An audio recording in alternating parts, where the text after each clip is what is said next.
Now, there was welcome news on household bills today as inflation fell to its lowest rate in 6 months. It's good news for businesses too. Over the coming year, the ITV Business Club is going to be tracking around 100 firms across the country to find out what's really going on in the economy and get behind the figures. In our region, we've assembled a panel of 6 men and women from companies large and small. Our business correspondent Seth Conway met them as they came together at the Arnolfini Arts Centre in Bristol. 6 business leaders from 6 very different businesses coming together for the first time. The recruitment head, the director of a global engineering firm employing thousands. Bosses from the worlds of leisure and finance. And the entrepreneurs who've set up their own businesses. Welcome everyone to the inaugural ITV Business Club. You're going to be our business experts for this year. So let's start with a question about what you think the economy will hold for us this year. I think we're in for a bit of a long and bumpy ride through 2012. That's a very good question. I think from the small business angle, I know that cash flow is tight. People aren't paying on time. I think that may be mounting up for a lot of small businesses at the moment.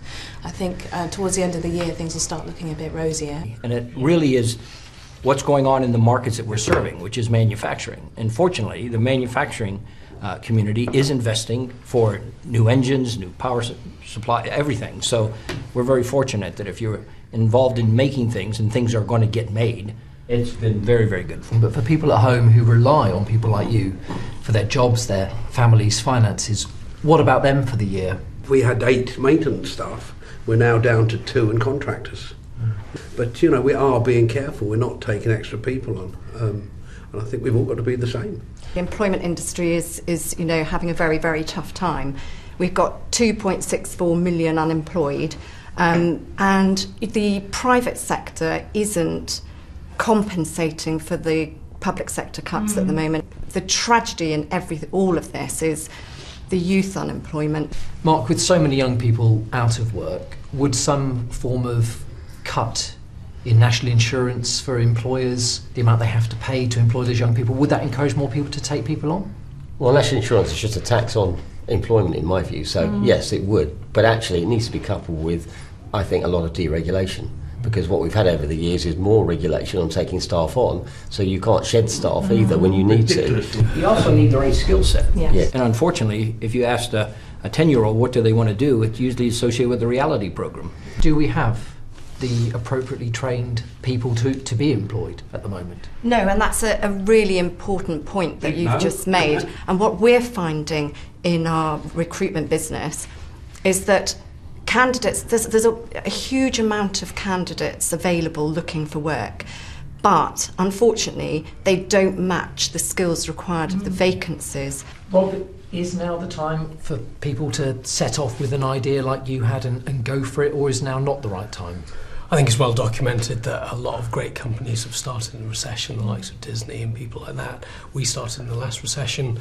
There's a lot of opportunity out there, but the age-old problem is starting a business isn't without its hurdles, and the biggest hurdle quite often is finance, and there just isn't the finance out there. The banks aren't lending, they're trying to rebuild their balance sheets. Ben, what one thing would help the West Country economy move forward this year?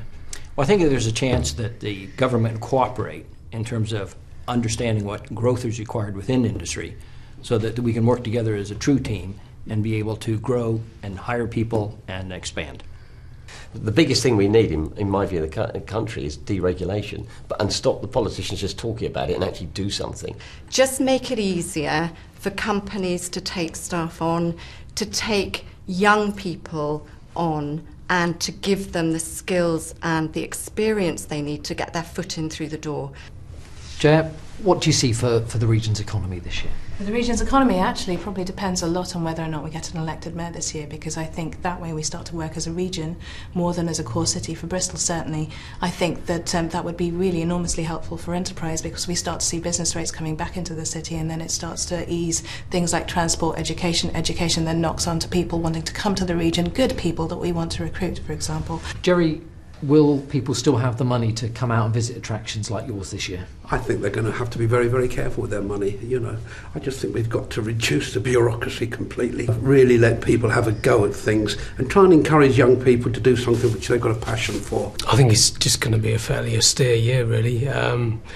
The Olympics will give an emotional sort of hit to the general public, I think, but it won't really translate through to increased sales. I think we've just got to ride this one out.